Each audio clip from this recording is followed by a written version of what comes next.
Албетте бул залда отургандар, бул жерде отургандар албетте сөзсүз түрдө ар кандай ойлор менен аларды болуп, максат маселесинде тандай албай, не кылсам, бул ишти кылсам, стройка кылсам, мындай ушундай маселелерде ойлонуп келгенсиздер. Негизи эле максат маселесин тандашта кандай кылам деген суроо келип чыгат.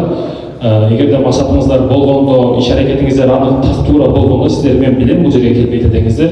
Ошондуктан максатты кандай кылабыз десеңиз, мисалы үчүн жөнөкөй эле бир лист аласыз дагы, лист алып туруп, максатыңызды, оюңузда эмне максаттар бар, эмне сизди алагды кылып атат, бардыгын жазып чыгасыз. Мисалы үчүн мен стройка кылам, мисалы мен сантехник болом, мисалы мен окуйм или башка бирдеке болом. Мечтаңыздагы бардык нерселерди жазып чыгасыз дагы.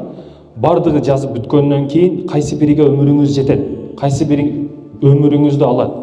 Ошол нерселерди убакыт негизги маселе да, убакыт негизги маселе. Ошондуктан кайсы бирге өмүрүңүз, убактыңыз жесе, ошол маселелерди калтырасыз, калганын өчүрүштү баштайсыз. Кийинкиси ден соолук маселеси, кайсы бириге ден соолугуңуз туура келет. Мисалы стройкада иштей албайм, суук өтөт, же бул маселеде өмүрүм жетпей калат деп, ал калган маселелерди дагы бүт өчүрүштү баштайсыз. Ошентип сизде жете турган, анык аракет кыла турган максаттарыңыз калат ал жерде.